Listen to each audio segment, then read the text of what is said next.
ओम साई राम। कैसे हैं आप लोग? आई होप सब ठीक होंगे। आज जो मैं आप लोग के साथ शेयर कर रही हूँ, एक ऐसे साईं बाबा का भक्त जो अपने आप को बहुत ज़्यादा भक्त समझते हैं, लेकिन इसी साईं बाबा का फ़ोटो छू के एक देवर ने अपनी भाभी को ऐसा बोला जो मतलब इस ज़िंदगी में भाभी कभी नहीं भूल सकती है। मतलब भगवान ने उस लेडीज़ को, उस भाभी को दिया तो सब कुछ, लेकिन देवर की वजह से सोचिए सब कुछ अपने आप को बर्बाद कर ली। चाह के भी एक नॉर्मल जो लाइफ होता है वो नहीं जी पा रही है। बहुत कुछ कोशिश में लगी है कि वो अपने आप को संभाले, ठीक करे, लेकिन कहते हैं ना कि मतलब मेंटली टॉर्चर जो होता है, मतलब एक जो मारपीट शरीर से कहीं ज़्यादा एक दिमाग को मतलब अपनी बातों से बोल के मतलब बिल्कुल परेशान कर देना, बिल्कुल पागल तक कर देना, पहुंचा देना, मतलब ऐसी हालत लोग मतलब कर देते हैं।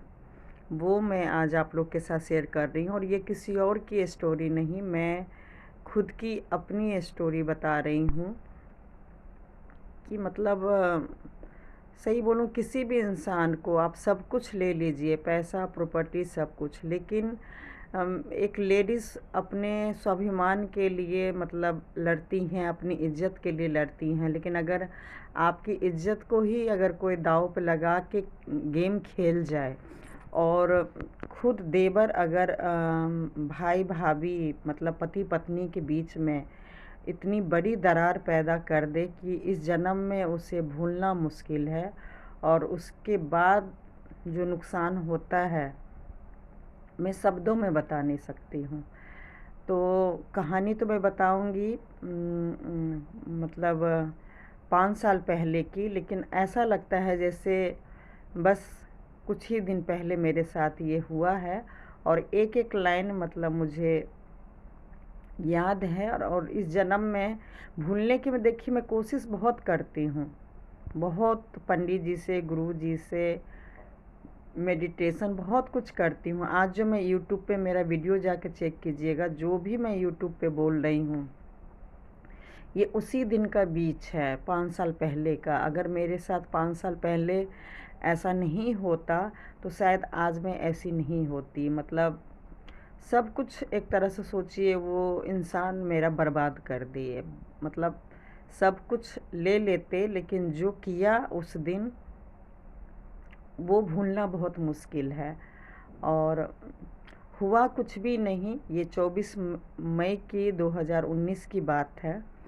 मेरा वीडियो मैंने अभी शेयर किया है कि जिस इंसान का ऑपरेशन करवाया दिल्ली के एम्स में, अपना ट्रीटमेंट छोड़ के मेरा भी ट्रीटमेंट कंसीव करने के लिए वहाँ चल रहा था, उस चीज़ को छोड़ के मैं देवर का इलाज कराई। उसके मतलब रोशनी नहीं आ रहा था, तो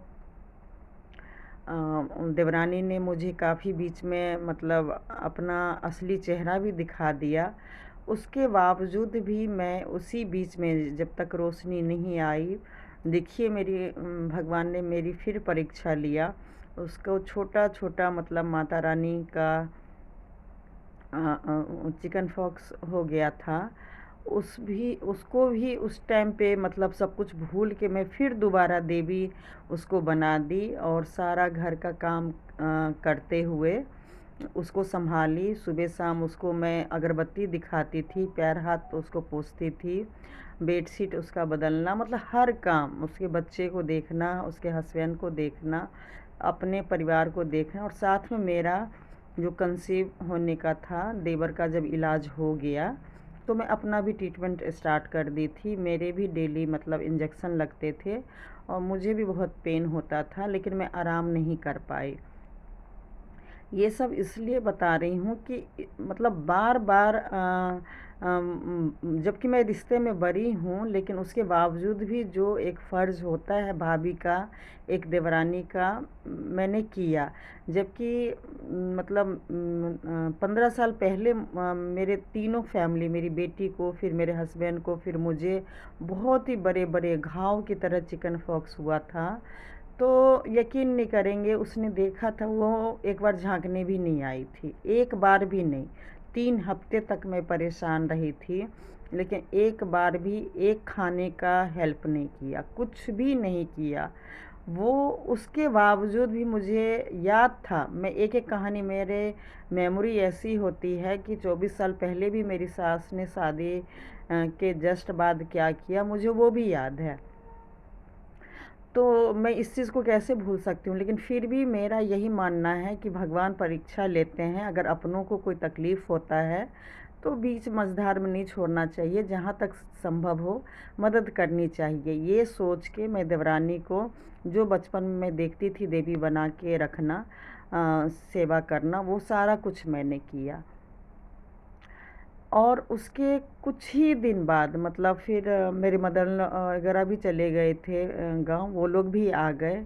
उन लोग को भी 2-4 दिन जो भी खाना-पीना होता है वो सब भी मैं सँभाली और अपना ट्रीटमेंट भी कराई। इसी बीच में मतलब बाद में पता चला मेरे देवर के तो रोशनी आ गए थे और देवरानी भी ठीक हो गई।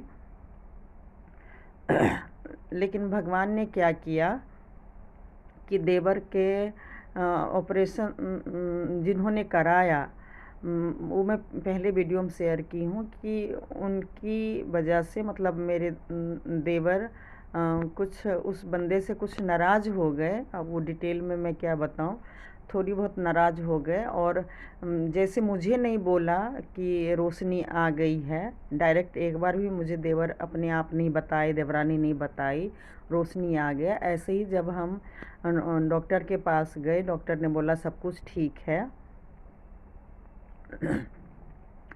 अब तो मैं और मेरे हस्बैंड भी गए हुए थे, तो हमने यही गौर किया कि मेरे देवर ने एक बार भी, महीने में कई बार गए, हफ्ते में, और पूरा प्रॉपर तरीके से वहाँ के एक कोई बंदा जान पहचान के मिल गए थे, अकाउंटेंट एम्स में थे।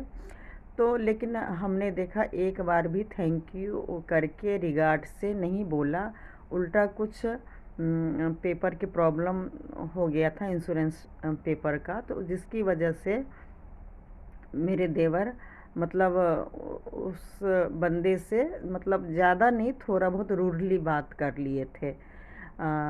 तो वो चीज़ अच्छा नहीं लगा। और बाद में मतलब फ़ोन करके मेरे हस्बैंड, जब हम लोग घर आए तो मेरे हस्बैंड मतलब अ, मैंने हस्बैंड को भी बोला तो बोला हाँ सही बात है, मतलब उसको ऐसा रूडली नहीं बोलना चाहिए था, अपने भाई के लिए बोला, हेल्प किया था तो थैंक यू बोल देना चाहिए था। घर पर तो उन्होंने ऐसा बोला। फिर उस बंदे का भी फ़ोन आ गया कि अभी मतलब मैंने चलो जो भी मदद कर दिया, लेकिन मैं अब आगे से ऐसे लोगों को कभी मदद नहीं करूँगा। मेरा क्या था, मैंने तो निस्वार्थ, आपको हेल्प की ज़रूरत था तो मैंने मदद कर दिया। और उस टाइम हस्बैंड भी थे घर में। तो और एक तरफ तो ये मतलब गुस्से से मेरे पास कॉल आया और बात किए, और दूसरी तरफ मेरा रिपोर्ट मतलब ख़राब आ गया, बीच में ही ट्रीटमेंट रोकना पड़ गया। और जो प्रोसेस हो रहा था वो बार बार मैडम डॉक्टर मुझे बोल रही थी टेंशन नहीं लो, टेंशन नहीं लो, नहीं तो तुम माँ नहीं बन पाओगी, और इतनी बड़ी मेजर प्रॉब्लम है नहीं जितना तुम्हारे चेहरा पर महीनों भर से टेंशन दिख रहा है।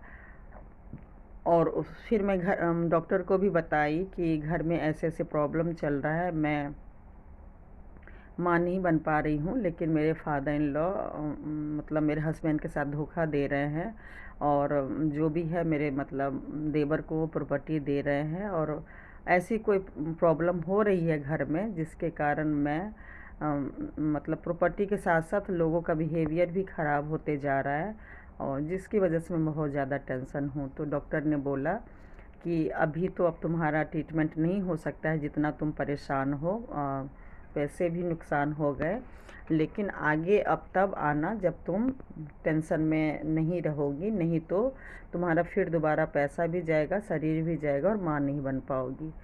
तो उस दिन मतलब मैं बहुत गुस्से में बहुत ज़्यादा परेशान थी कि एक तरफ मैंने अपना ट्रीटमेंट बर्बाद करके देवर का किया, और जब तक रोशनी ही नहीं आई, जो जिस देवरानी ने बोला था कि बस आप इलाज करा दो, रोशनी आए ना आए वो हमारा नसीब है, बाकी आप ऑपरेशन करवा दो, मैं ज़िंदगी भर गुलाम रहूँगी, वो देवरानी और मतलब इतना गंदा घर में माहौल कर ली। और जो फादर इन लॉ को थोड़ा सोचना चाहिए कि लेडीज़ होके पहले बड़े बेटे का इलाज कराई, अब मेरा छोटा बेटा का इलाज एम्स में अकेले लेडीज़ होके करा रही है। उनको थोड़ा सा मेरे से इज्जत से बात करके, रिगार्ड से बात करने की बजाय उन्होंने मतलब प्रॉपर्टी के मामले के चक्कर में मतलब उन्होंने भी मेरे को बहुत उल्टा सीधा मतलब बहुत ज़्यादा परेशान करके माहौल को रख दिए। तो मुझे बहुत गुस्सा आया, और ऊपर से जिसकी वजह से ये सारा ऑपरेशन हुआ, अनजान व्यक्ति की वजह से, उस अनजान व्यक्ति को भी मेरे देवर ने मतलब एहसान जताने की बजाय मतलब थोड़ा सा अपना असली चेहरा ही दिखा दिए। तो चारों तरफ से सही कहते हैं, आप भला कीजिए, नेकी कीजिए, लेकिन सही में आपको मिलता क्या है? मतलब जिसकी वजह से मान लीजिए एम्स में कितना बड़ा बड़ा काम होता है, और मैंने कई लोगों का उनके थ्रू इलाज करवाया था। मतलब मेरे देवर ने बस सीधे ऐसा काम किया कि अपना काम हो गया और वो सीढ़ी को सीधे नीचे गिरा दिए कि आगे कभी ज़रूरत ही नहीं पड़ेगी। और जबकि गुस्से वाले मेरे हस्बैंड थे, लेकिन ये काम ख़राब मेरे देवर ने कर दिया। तो कोई बात नहीं, लेकिन इसी वजह से मेरे घर में मतलब मेरे हस्बैंड वाइफ में प्रॉब्लम हुई। और मेरे हस्बैंड भी मतलब बोले कि जब तुमको पता था कितने सालों से इलाज करवा रही हो, तो तुमको मतलब मेरे घर परिवार में पड़ने की क्या ज़रूरत था, वो अपना करवा लेता।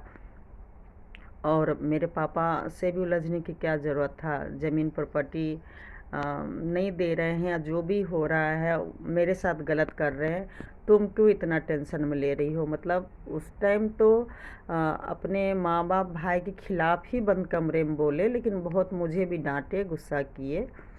और मतलब जिन्होंने हेल्प किया उसके लिए भी मतलब गुस्सा किए कि मैंने पहले ही बोला था मदद मत लो। मैंने फ़ोन भी किया था, लेकिन मेरे कहने से तो उसने नहीं किया। और फिर जब तुमने ज़िद करके फ़ोन किया तो मान गया, कर दिया, लेकिन अब वो नहीं थैंक यू बोला, अब उसने बदतमीज़ी से बोला, तो मैं क्या करूं। मतलब एक तरह से भाई का पक्ष भी ले रहे थे, नहीं भी ले रहे थे, लेकिन मेरे से अच्छी खासी घर में लड़ाई हो गई। और मेरा माँ बनने का जो सपना था वो तो बिल्कुल चकनाचूर हो गया था। आगे होगा कि नहीं होगा इसकी कोई गारंटी नहीं। इसी बीच में उसी दिन पता नहीं किस बात के लिए मैंने कॉल किया देवर को, और हाँ शायद मैंने ही किया, और कुछ जो बात मैसेज था उसके बाद वो मैं बताई। और उसी में जो मेरे और हस्बैंड के बीच में जो हुआ, और जो हस्बैंड जो मुझे थोड़ा ताना दे दिए थे कि मेरे कहने से नहीं किया और तुम्हारे कहने से, तो देखिए एक इंसान का ना बोलने का नेचर होता है। मेरे हस्बैंड ने बस एक बार बोला कि मेरे भाई को ऐसे ऐसे प्रॉब्लम है, ट्रीटमेंट करवा देंगे, तो उन्होंने ये नहीं बोला कि नहीं कराएंगे, बोला था कि अच्छा ठीक है।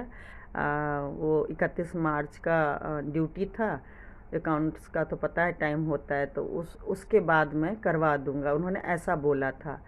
लेकिन जब थोड़ा लेट हो रहा था तो मैं प्राइवेट में जब ऑपरेशन नहीं हुआ, तो मेरी थोड़ी आदत है रिक्वेस्ट करना, जिद करना, जो कि मैं देवरानी के सामने ही फ़ोन किया, ऐसा नहीं था कि मैं अकेले फ़ोन की। मैंने रिक्वेस्ट किया कि देवर के छोटे छोटे बच्चे हैं, वाइफ परेशान है, बहुत मुश्किल में सब परिवार फंस गए हैं, तो थोड़ा देख लीजिएगा। तो उन्होंने देख लिया। तो होता है कोई लोग थोड़ा अलग तरीके से रिक्वेस्ट करता है, कोई अलग तरीके से करता है। तो जिसकी वजह से मतलब मेरे हस्बैंड को बुरा लगा था कि मेरा बात नहीं माना, तुम्हारा बात माना। तो ये चीज़ मैंने देवर को बताया कि देखिए ऐसे ऐसे आपके भाई मुझे बोल के लड़ रहे हैं, गुस्सा किए। और उसके बावजूद हाँ, तो फिर पता नहीं क्या बात हुआ। वो तो खैर वो नॉर्मल समझा दिए। फिर कुछ ऐसा पॉइंट हुआ जिसके लिए हाँ, मैं बोली कि देखिए जिसकी वजह से मैं लड़ी सब कुछ हुआ, और आपकी थोड़ी सी बिहेवियर की वजह से देखिए वो जिन्होंने आपको मदद किया वो हमें फ़ोन कर रहे हैं कि आगे से हम कोई मदद नहीं करेंगे, और आपके मतलब देवर ने मेरे साथ मिसबिहेवियर किया। तो आप यकीन नहीं करेंगे, मेरा पूरा सेंटेंस भी कंप्लीट नहीं हुआ था देवर से जब मैं फ़ोन पे बात कर रही थी। किस बात का गुस्सा था नहीं था फ़ोन पे तो पता नहीं चलता है। मेरे से ऐसा शब्द बोले, ऐसा शब्द बोले कि मैं अभी भी कोई भले ही मुझे पागल साबित करे, लेकिन मैं अभी यूट्यूब पे बता नहीं सकती हूँ कि उन्होंने उस बंदे को लगा के मेरे से जोड़ के ऐसा लाइन बोला जो मैं खैर सपने में सोच तो नहीं सकती हूँ कि क्या बोला। मतलब बहुत ही गलत शब्द बोला, और गलत शब्द बोल के फ़ोन रख दिया। अब मेरे हस्बैंड जा चुके थे ऑफिस। सुबह का ही टाइम था, मेरी बेटी स्कूल गई हुई थी, 10th क्लास में आई थी। और सोचिए बेटी 10th क्लास में आई, मैंने उसकी भी पढ़ाई का कुछ भी ध्यान नहीं दिया। और 1 डेढ़ महीने हो गए, 2 महीने, 24 मई की बात है, 2 महीने से वो क्या पढ़ रही है नहीं पढ़ रही है। मतलब मेरा पूरा 2 महीना टेंशन में ही बीत गया, और ना मेरा इलाज हो पाया, ना मैं अपनी बेटी का जो सोची थी 10th में स्टार्टिंग से ध्यान दूंगी, पढ़ने में थोड़ा वीक थी, वो भी मैं नहीं कर पाई। और सही बोलूँ उसकी वजह से, इस दिन की वजह से 5 साल से मेरी बड़ी बेटी कैसे पढ़ रही है, क्या हो रहा है, मुझे कुछ नहीं पता। बस एक भगवान ही उसके सहारे हैं, भगवान ही उसकी मदद कर रहे हैं, बाकी कोई भी नहीं। कोई एक माहौल ऐसा घर में नहीं हो के रखा है जिसकी वजह से वो अपने बारे या करियर के बारे में सोचे। बस भगवान साथ दे रहे हैं, उसकी वजह से उसने 10th 12th और कॉलेज भी अभी कर रही है। बाकी फैमिली सपोर्ट बोलेंगे, माहौल को ठीक रखना, उसके बाद तो सारा कई स्टोरी पता ही है कि मतलब पूरी ज़िंदगी कैसे जॉइंट फैमिली ने कैसे बर्बाद किया हुआ है, वो सब तो चलिए मैं आगे बताऊंगी। तो देखिए ऐसा नहीं है कि मुझे गुस्सा नहीं आता है या लेडीज़ को गुस्सा नहीं आता है। लेडीज़ के शरीर में खून नहीं होता है, पानी होता है। हम लेडीज़ भी हर चीज़ बर्दाश्त कर लेते हैं, लेकिन अगर कैरेक्टर पे या किसी के बारे में अगर जोड़ के कुछ उल्टा सीधा अगर बोले, तो सही बोलूँ तब बर्दाश्त नहीं होता है। अगर मैं गलत हूँ तो आप लोग बताइएगा, लेकिन मुझे नहीं लगता कि कोई भी स्वाभिमान लेडीज़ इतना कुछ करने के बावजूद अगर ये लाइन सुनने को मिले तो इंसान क्या करे। और इंसान का फितरत होता है कि जब भी वो हारने लगता है या जब भी उसकी गलती का एहसास कराओ, तो वो सबसे घटिया वार करता है लेडीज़ को या जेंट्स के ऊपर, कैरेक्टर या किसी को लगा के जोड़ के उसको चुप करा देना। मतलब ये सबसे आसान घटिया काम इंसान के फितरत में होता है। और जिस इंसान की वजह से सोचिए उस आँख की रोशनी आई, ज़िंदगी वापस आई, उस इंसान के लिए तो उल्टा सीधा बोला ही। ख़ासकर भाभी जो अपना ट्रीटमेंट छोड़ के इलाज करवाई, उस भाभी को मतलब फ़ोन पे ही बहुत ही घटिया शब्द का इस्तेमाल किया। फिर मैं गुस्से से घर को लॉक की, ऊपर रहती हूँ, मैं नीचे गई। नीचे सीधे मेरे सास ससुर भी थे, देवरानी भी थे, बच्चे लोग स्कूल गए हुए थे। मैं देवर से बड़े आराम से बात बोलना स्टार्ट की कि देखिए तब भी मैंने देखिए बड़े ढंग से मैंने बोलना स्टार्ट किया। मैं बोली देखिए जिस इंसान के लिए आपने इतना कुछ बोला, उस इंसान का फितरत ही है। एक कहानी मतलब 2-3 दिन पहले जब हम आए थे, तो मैंने एक एक के लिए अप्रोच किया था। मेरे साथ एक लेडीज़ माँ नहीं बन रही थी, तो मेरे पास कई लोगों का लिस्ट है, फ़ोन है। तो उसने फ़ोन किया कि आपको अगर कोई एम्स में जान पहचान का है, मेरे ननद के हस्बैंड भर्ती हैं, उनको आँख में हेल्प की ज़रूरत है। तो मैंने देवर के सामने ही जो अकाउंटेंट मेरे देवर को हेल्प किए थे, मैंने उस लेडीज़ के लिए भी हेल्प मांगी। और आप यकीन नहीं करेंगे, अनजाने व्यक्ति, अनजान लेडीज़ यूपी लखनऊ में रहती हैं, और बैठे बैठे मैंने उनके देवर को भी मदद करवा दिया। उस अकाउंटेंट ने मतलब उनका भी हेल्प करके इलाज करवाया। तो मैं देवर को यही समझाने गई कि देखिए कोई बात नहीं होता है, कुछ इंसान हमें भगवान मिलवा देते हैं और जाने अनजाने में हमें निस्वार्थ अपना मदद करते हैं। तो उसके लिए मतलब सामने तो थोड़ा सा थैंक यू बोलने में कुछ नहीं जा रहा है, लेकिन पीठ पीछे इतनी बदतमीज़ी से बोलना, गुस्से से बोलना कोई शोभा नहीं देता है।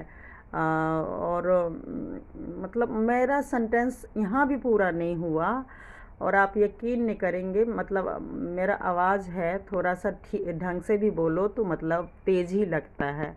बाकी मैं कोई ऐसा बदतमीज़ी से नहीं बोल रही थी। मेरी देवरानी भी आ गई तब तक कमरे में कि क्या बात हो रही है।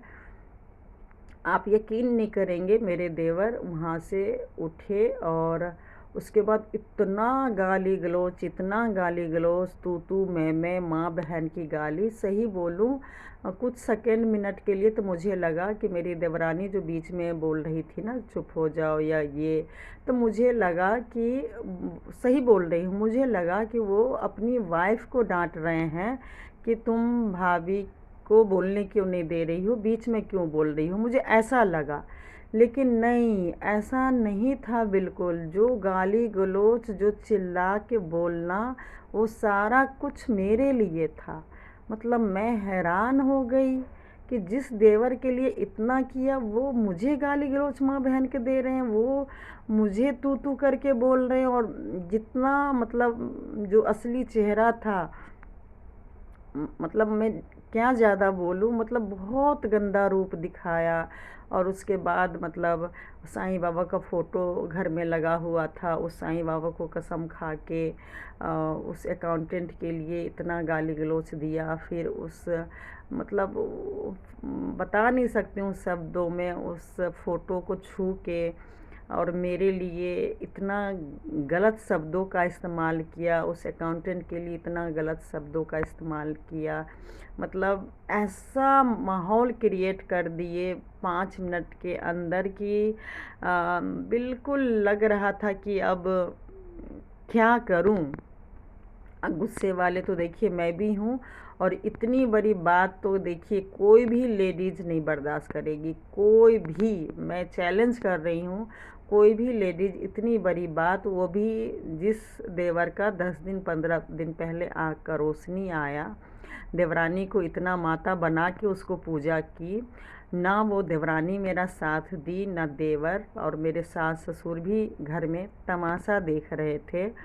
और फिर बहुत कुछ बोला, जो मेरे सास इतने दिनों से मेरे साथ गलत की, वो सहानुभूति जो हॉस्पिटल में दिखा रहे थे, या मेरे हस्बैंड जो मेरे साथ गलत कर रहे थे, वो जो सहानुभूति वाली जो सारी बातें कर रहे थे, वो एक फिर वो कन्वर्ट हो गया नफ़रत में कि तुम्हारे साथ सही किया, ये किया, तुम्हारा मतलब नेचर ही ऐसा है। मतलब तू करके क्या रिस्पेक्ट, क्या इज्जत, मतलब सब कुछ तार तार कर दिए। और झूठ नहीं बोलूँगी, मेरी सास ने उसमें उस टाइम पे घी का काम नहीं किया। शायद मेरे सास ससुर को भी लग रहे होंगे कि सच में मैंने किस बेटे को जन्म दिया है। बड़ा बेटा को करती है तो बड़ा बेटा सुनाता है, छोटा बेटा को ये औरत की है तो छोटा बेटा इतना सुना रही है, तो सुना रहा है। तो मतलब मेरे सास ने क्या किया, ज़बरदस्ती बोल बोल के मेरे देवर को कमरे से बाहर लेके गए। और मैं भी देखिए जितना मेरे से हो सकता है, झूठ नहीं बोलूँगी, मेरे से भी जितना हो सकता है मैं भी फिर बोलना स्टार्ट कर दी। मैंने ये किया वो किया, क्योंकि और मेरे पास रास्ता क्या था, मतलब जो भी मैंने किया, जो भी मेरे साथ 24 साल में हो 19 साल में हुआ शादी के बाद, वो सब कुछ मैं फिर बोलना स्टार्ट कर दी। और बहुत कुछ उन्होंने बोला, तो देवर ने बोला तो फिर मैंने भी बोला। फिर देवरानी ने चुप कराने के लिए अपने बेडरूम का कमरा बंद कर ली, मतलब मुझे और अपने आप को बंद कर ली और देवर को बाहर कर दी। देवर बाहर बोल रहे हैं बहुत ज़्यादा उल्टा सीधा, और मैं अंदर बोल रही हूँ। तो लेकिन देखिए हुआ क्या, चलो देवर ने जो किया सो किया। फिर जब मैं देवरानी को सारा बताने लगी कि मैं ऐसे इंसान के लिए अपना ट्रीटमेंट छोड़ दी, मैं ऐसे इंसान के लिए मतलब अपने पति से भी मतलब झगड़ा हुआ। पति भी नहीं चाहते थे कि मैं इस केस में परूँ, मेरे कोई भी घर वाले कोई भी मतलब तैयार नहीं था कि मैं तुम लोग के नेचर की वजह से मैं इसमें इन्वॉल्व हूँ। फिर भी मैं इन्वॉल्व हुई, और जो भी था रोध हो के मतलब मैं बताई कि मैं कैसे तुम्हारे हस्बैंड का, तुम खुद याद करो कैसे तुम्हारे हस्बैंड बिल्कुल लकड़ी होकर रखे हुए थे, उनका ज़िंदगी मतलब बर्बाद ख़त्म हो रहा था, ऐसा मतलब लग रहा था। और कुछ लोगों का तो 400-500 डायबिटीज़ में सही में ख़त्म भी हो गए थे। लेकिन भगवान मुझे जरिया बनाए, तुम्हारे मांग का सिंदूर बचाने के लिए मुझे भगवान जरिया बनाए। आज वही इंसान मेरे मतलब कैरेक्टर को और मुझे मतलब इतना उल्टा सीधा बोल रहे हैं, और तुम लेडीज़ लोग सुन रही हो। मतलब मैं देवरानी को जो लाइन बोली ना, मतलब बता नहीं सकती हूँ कि मैं गुस्से में बोली, लेकिन मुझे आज भी याद है कि मैं होशो हवास में उसको बोली कि भगवान मुझे मौका दिया, और मांग का सिंदूर जो तुम्हारा बचा हुआ है, अपने आप से पूछो कि कैसे बचा हुआ है। आप यकीन नहीं करेंगे, उस टाइम अंदर तो सुनती रही, बोलती रही, ज़्यादा कुछ नहीं बोला। लेकिन उसको आवाज़ आया, नेवर एक लेडीज़ है उनकी आवाज़ आया। उसने उस लेडीज़ की आवाज़ सुनते ही गेट खोल दिया। गेट खोल दिया तो मैं गई। तो अब वो जो नेवर की हैं तो कायदे से तो देखिए उनको दोनों तरफ से सुनना चाहिए अगर अंदर आई हैं तो। लेकिन देखिए क्या भगवान करता है, उसने छूटते ही बोल दिया इतनी बड़ी बात कि ये ना मेरा मांग पूछ रही थी। मतलब जो मैं उसके सिंदूर की तरफ दिखा के जो मैं बोल रही थी कि ये जो मतलब अपने आप से पूछो कि सिंदूर जो लगा रही हूँ, मतलब वो भगवान ने किसको जरिया बनाया था, क्या किया था। जैसे सेम जैसे आज मैं अपने सिंदूर बचा रही हूँ, भगवान ने मुझे खुद ही जरिया बनाया। मैं अपने हस्बैंड का इलाज करा रही हूँ, प्रेजेंट की बात कर रही हूँ, 2024 की मार्च में अपने हस्बैंड का आँख का नहीं, नाक का ऑपरेशन करवाई हूँ।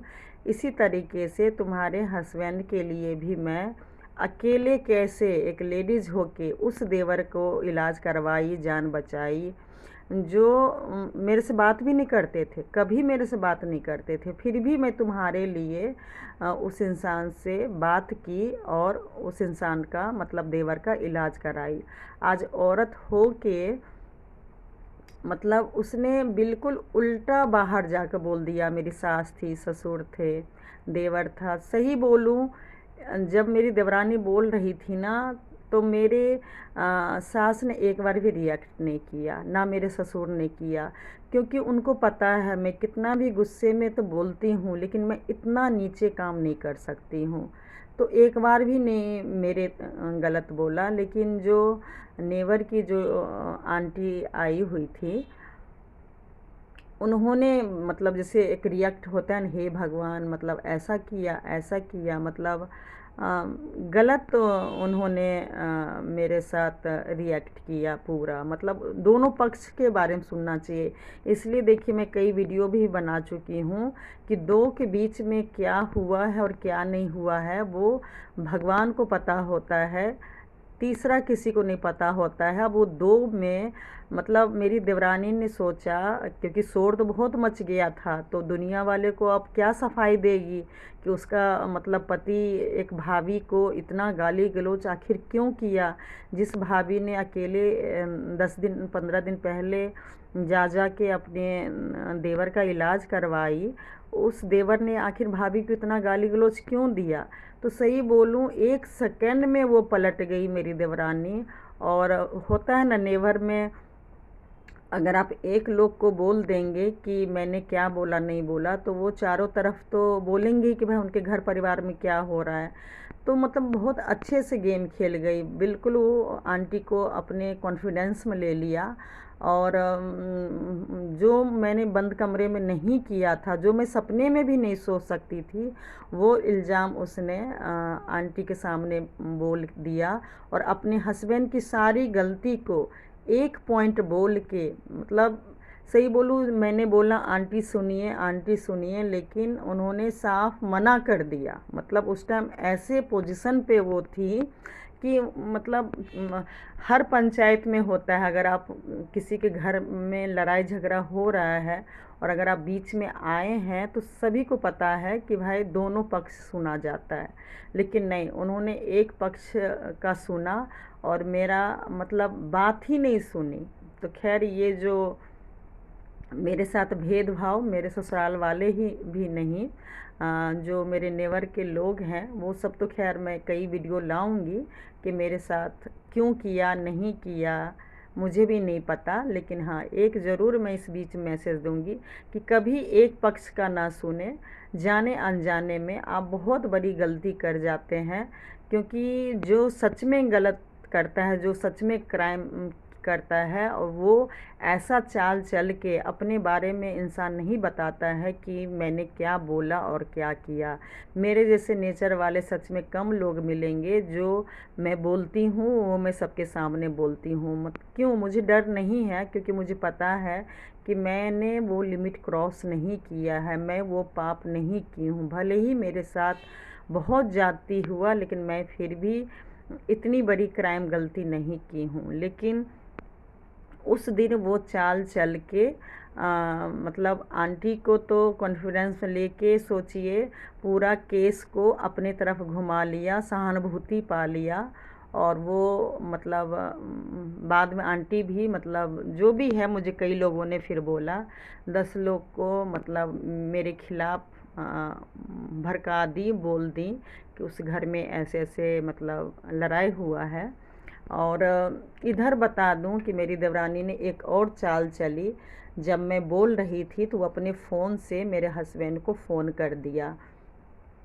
अब मैंने छीनने की कोशिश भी किया कि भाई अब जो भी है खुद सॉर्ट आउट करो, बीच में मेरे हस्बैंड को बुलाने की क्या ज़रूरत है।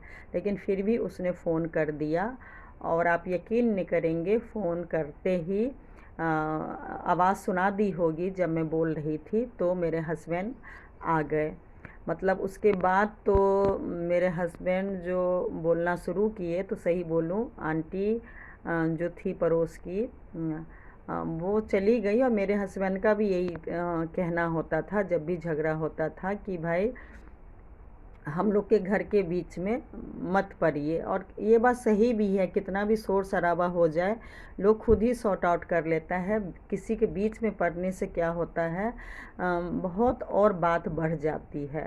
तो आज जो नेबर में भी अगर मेरा या मेरे हस्बैंड का पक्ष नहीं लेते हैं, तो यही हुआ कि मेरी सास या कोई भी उस आंटी के लिए या और भी कई लोगों के लिए 24 साल से मान लीजिए बोल रही है कि मेरा घर तो तोड़वा दी, ये चुगलखोर है, इधर की बात उधर करती है। मतलब मेरे ससुराल वाले पूरा पीठ पीछे उस बेचारी आंटी के लिए ऐसा बोलती है। और हम लोग सही बोलूँ पीठ पीछे नहीं भी बोलते हैं, सामने जो भी होता है बस सामने ही बोलते हैं।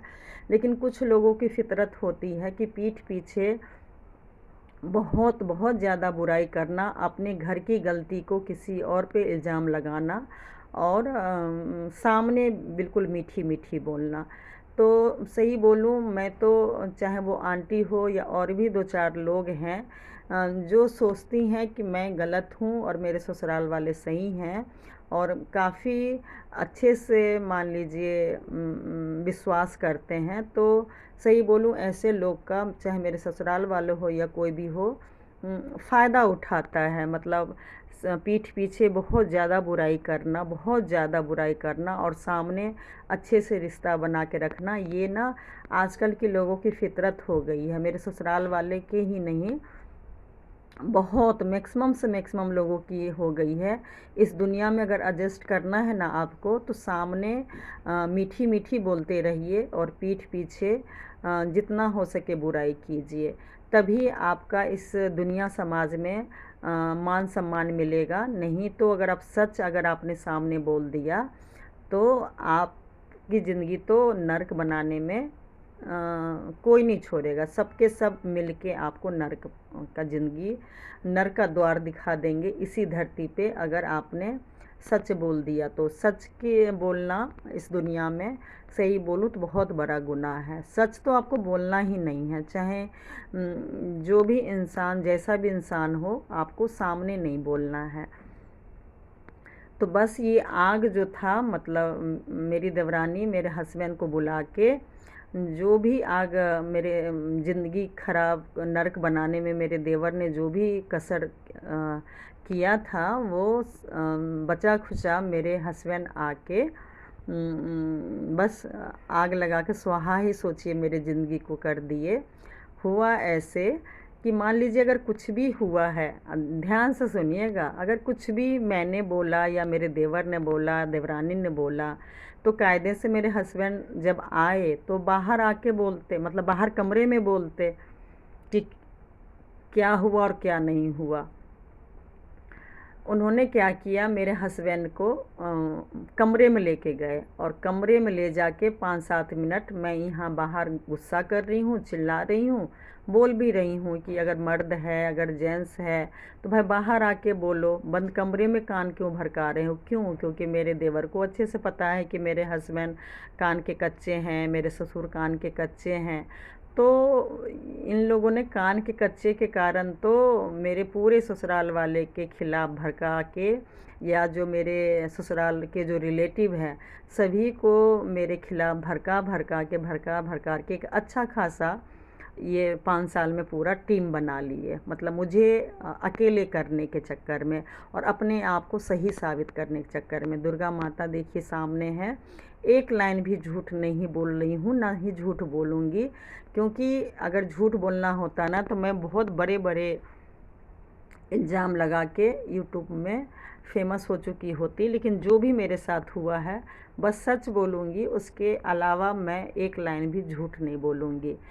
तो बस यही हुआ कि बंद कमरे में जो भड़काए, उसके बाद मतलब मेरे हस्बैंड को बिल्कुल मेरे खिलाफ़, मतलब मानव बम बना दिया मेरे हस्बैंड को, कि बस आज ये पति पत्नी, मतलब भाई भाई में लड़ाई होता, दुनिया और तमाशा देखता, तो मतलब छोटा है लेकिन बहुत बड़ी चाल चल गए।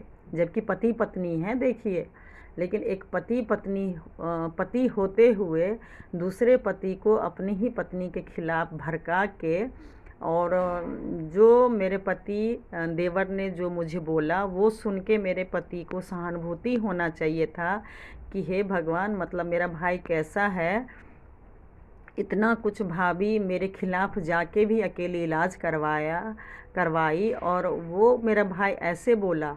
सही बोलूँ, मेरे हस्बैंड एक बार मुझे मौका ही नहीं दिए बोलने का, और जो मेरे देवर ने माना बम बना के कमरे से निकाला, उसके बाद तो सोचिए आप कल्पना ही कर सकते हैं। मेरे देवर तो बोला ही बोला था, देवरानी तो बीच बीच में बोल ही रही थी, देवर भी बोल रहा है, मेरे हस्बैंड भी खूब फायर होकर बोल रहे हैं, और क्योंकि उस अकाउंटेंट के ख़िलाफ़ भड़का दिया, क्योंकि नस पकड़ा हुआ था मेरे हस्बैंड का कि ये दोनों के बीच में अकाउंटेंट को लेकर झगड़ा हुआ है, और ये तो बोलेगी कि मैंने क्या क्या उस अकाउंटेंट के ख़िलाफ़ बोला है। मतलब मेरे देवर को तो डर हो ही गया कि आज तो मेरा भाई छोड़ेगा नहीं जो मैंने भाभी को बोला है। तो उल्टा ही गेम खेल दिया, और क्या बोला नहीं बोला वो भगवान ही जानता है। और बस मेरे हस्बैंड मानव बम बन गए। और फिर क्या था, वो कहते हैं ना, खिलौने में चाबी डाल दो और फिर बंदर या जोकर या कोई भी कहिए वो नाचना स्टार्ट कर देता है। तो मेरे हस्बैंड का भी यही नेचर है। मैंने कई बार देखा है कि मेरे हस्बैंड को मेरे खिलाफ़ चाहे मेरी सास या ससुर या मेरे देवर भड़का दे या मेरी देवरानी, तो बस वो नाचना स्टार्ट। तो ऐसा ही उस दिन भी बहुत ज़्यादा हुआ। और खैर पहली बार इतना हुआ जो सब लोग मिलके, झूठ क्यों बोलूँ, इतना जो अति हुआ था वो मेरी लाइफ में पहली बार ऐसा हुआ। और एक तरफ मैं अकेले सबका खिलाफ़ जवाब दे रही हूँ, झूठ क्यों बोलूँगी कि मैं चुप रहूँगी। वो लोग जितने, मेरे हस्बैंड जितना ताकत लगा के बोल रहे थे, मतलब गेम को पूरा पलट दिया। वो पति पत्नी, मेरे देवर को भी पता है कि मेरी पत्नी ने गलत किया है, मेरे भाभी पे गलत इल्ज़ाम लगाया है कि मैं उसके सिंदूर मांग पोंछ रही हूँ। और मेरी देवरानी को भी पता है कि आज जो उसका पति ने मेरे सामने माँ बहन की गाली और इतना उल्टा सीधा उस अकाउंटेंट को लगा कि इतना अपशब्द बोलना, जो कुछ भी किया है आज बहुत अति किया है। दोनों पति पत्नी को पता है, मंदिर में खड़ी हूँ मैं, दोनों पति पत्नी को पता है कि वो दोनों गलत है, लेकिन यकीन नहीं मानेंगे, दोनों एक हो गए। और कायदे से सही बोलूँ, लोग कहते भी हैं कि पति पत्नी चाहे कितना भी गलती करे, एक हो के ही रहना चाहिए, नहीं तो ये समाज ना नोच खाएगा। ये समाज आपके पति पत्नी के रिश्ते को आग लगा देगा, उसमें घी माचिस सब कुछ लगवा देगा। तो बस मेरे हस्बैंड हैं तो बड़े भाई, बड़ा है, लेकिन इस सब मामले में ज़ीरो है। मतलब वो अपनी गलत पत्नी का भी साथ दे रहा है और पत्नी भी पति के गलत साथ दे रही है। लेकिन मेरा उल्टा हो गया। जो लड़ाई भाई भाई में होना चाहिए था, वो लड़ाई मेरे देवर ने पति पत्नी में लगवा दिया। साईं बाबा के सामने खड़ी हूँ, एक लाइन नहीं झूठ बोल रही हूँ। और ऐसा पति पत्नी में आग लगाया जो सोचिए इस ज़िंदगी में भूलना बहुत मुश्किल है। वैसे तो माफ़ कर दी हूँ, और माफ़ क्यों की हूँ वो सब भी बताऊँगी। हस्बैंड है इसलिए नहीं माफ़ किया, मतलब बताऊँगी। और तबीयत तो देखिए मेरे हस्बैंड का ख़राब रहता ही था पहले से। तो अगर माफ़ नहीं करती तो चलिए पहले इस दिन का बता देती हूँ, थोड़ा ही बचा है। जितना अति हुआ सब कुछ अति हो गया। उसके बाद नीचे तो सुने नहीं कि मेरे साथ क्या हुआ। फिर मैं बहुत गुस्से से ऊपर आई। मैं बोली अगर आप सच में मेरा पति हैं तो या तो यहाँ नहीं तो ऊपर पहले सुन लीजिए कि आपके भाई ने मेरे साथ क्या किया। नहीं तो मैं सच में, मतलब उस टाइम ऐसा माहौल हो गया था कि अब जीने का कोई फ़ायदा नहीं। एक मेरी बेटी स्कूल में है जो 10th क्लास में है, मुझे उसको बहुत ज़्यादा सोची थी कि इस बार ध्यान देने की ज़रूरत है। और एक तरफ मैं माँ बनना चाह रही थी, मेरा ट्रीटमेंट इलाज चल रहा था, और दूसरी तरफ ये हाल, मतलब मेरे हस्बैंड को इतना भड़का दिया कि सही बोलूँ मैं शक्ल देखना ना पसंद करूँ, ऐसा ऐसा शब्द मेरे हस्बैंड या देवर या मेरी देवरानी निकालती रही। और झूठ नहीं बोलूँगी, सास ससुर मेरे, मतलब जो सास बोलने वाली थी उस टाइम इतना भयानक लड़ाई हो रहा था कि मेरी सास ने भी घी का काम तो नहीं किया। हाँ, मेरे ससुर बिल्कुल भीष्म पितामह बन के, बस जैसे मैं बोली ना, द्रौपदी के साथ जो हुआ कि बड़े बुजुर्ग देखते रहे तमाशा, और अपना दुशासन दुर्योधन लोग गलत करते रहे, और पति भी मौन होकर देखते रहे। लेकिन उस महाभारत में, चीरहरण में और इसमें बस यही फ़र्क था कि इसमें मेरा पति भी मेरे देवर के साथ हो गए। चीरहरण कपड़े का नहीं हुआ, लेकिन शब्दों का ऐसा ऐसा चीरहरण हुआ कि सोचिए वो कपड़े से बढ़ के था। मैं इससे ज़्यादा और क्या लाइन बोलूं। और कसम जो, हाँ, जो भयानक महाभारत का रूप ले लिया, जो द्रौपदी कसम खा ली कि मैं बाल नहीं बांधूंगी जब तक तुम दुशासन के कलेजे का खून लेके नहीं आओगे। और पूरा जो भयानक महाभारत जो द्रौपदी की कसम लेने से हो गया, उसमें देखिए मैं बिल्कुल उल्टा कर दी। वो भी मैं धीरे धीरे बताऊंगी कि मैंने उल्टा क्यों किया। बस उस दिन फिर मैं हस्बैंड को बताई, साफ साफ वो लोग के सामने ही बताई। मैं क्यों पीठ पीछे बताती कि क्या क्या आपका भाई बोला और नहीं बोला, मैं क्यों लगा के बोलूँ। मेरी आदत ही नहीं है कि मैं दो को चार लगा के बोलना। अगर बोलना होता ना 2-3 साल में, देखिए मैं यूट्यूब पे ना जाने क्या से क्या बोलती। लेकिन जो मेरे साथ हुआ है ना, सही बोलूँ मैं वो चीज़ भी यूट्यूब पे नहीं बोल सकती हूँ। तो मैं लगा के क्या बोलूँ। जब जिस औरत के साथ अति हो चुका है उसको लगाने की क्या ज़रूरत है। फिर जब सब कुछ मेरा बात सुने मेरे हस्बैंड, और क्योंकि मेरे सास भी गवाह थी, मेरे ससुर भी गवाह थे कि हाँ सच में ऐसा हुआ है, तब मतलब मेरे हस्बैंड फिर गुस्सा, चाहे दिखावा में कहिए चाहे मुझे शांत करने के लिए कहिए, तब मेरे हस्बैंड वो आवाज़ से गुस्सा तो नहीं किया भाई को, बस वैसे ही बोला, तूने क्यों बोला, तूने क्यों बोला, वैसे करके मेरे देवर से मेरे हस्बैंड ने बोला। और फिर मेरे फादर इन लॉ ने भी बोला कि हाँ गलत है लेडीज हो के। मेरे, हाँ, फादर इन लॉ ने बाद में जब मैं खूब रोने लगी, परेशान हुई, तो मेरे मतलब फादर इन लॉ ने भी बोला कि हाँ इसको ऐसा नहीं बोलना चाहिए था। और फिर मैं बहुत ज़्यादा परेशान हो गई, बहुत ज़्यादा। और झूठ नहीं बोलूँगी, मेरे देवर भी बाद में इतना कुछ होने के बाद नॉर्मल हुए, क्योंकि बस मैं यही रोने लगी बहुत बुरी तरह से कि मेरी गलती क्या है, मैंने क्या गलत बोल दिया, मैंने क्या किया जो आप या आपके भाई या मेरी देवरानी, जो एक अप्रिसिएट का माहौल घर में होना चाहिए था, पार्टी सार्टी होना चाहिए था कि मेहनत से भगवान के कृपा से आँख की रोशनी आ गई, उसको एक सेलिब्रेट का रूप देना चाहिए। तो आज इतना भयानक महाभारत का रूप दे दिया। सच्चाई बोलूं, मेरे हस्बैंड को जो लग रहा था, याद कीजिए मेरे हस्बैंड कुछ दिन से, जब से पता चला था कि उनका पिता धोखा दे रहे हैं प्रॉपर्टी के मामले में भाई, तो भाई और पिता से बात नहीं कर रहे थे, मम्मी से सबसे गुस्सा में थे। लेकिन देवरानी के फ़ोन करने से जब घर में आए ना, तो जो मुझे लगता है, मैं आज 5 साल से उनको हमेशा ताना देती हूँ, मेरे हस्बैंड को लगा कि आज बीवी के खिलाफ़ बोलूँगा और भाई मम्मी पापा का फिर सहानुभूति बटोर लूँगा और सब एक पक्ष हो जाएंगे। और फिर जैसे रहते थे, क्योंकि मेरे हस्बैंड खाना पीना आना जाना छोड़ दिए थे, तो मेरे हस्बैंड को लगा कि बीवी तो अपनी ही है, बीवी को बोलूँगा तो वो तो बाद में मतलब मैं संभाल लूँगा, या जो भी है, औरत तो औरत होती है, लेकिन माँ बाप को एक कर लूँगा। ये बहुत ही गलत चाल थी मेरे हस्बैंड की।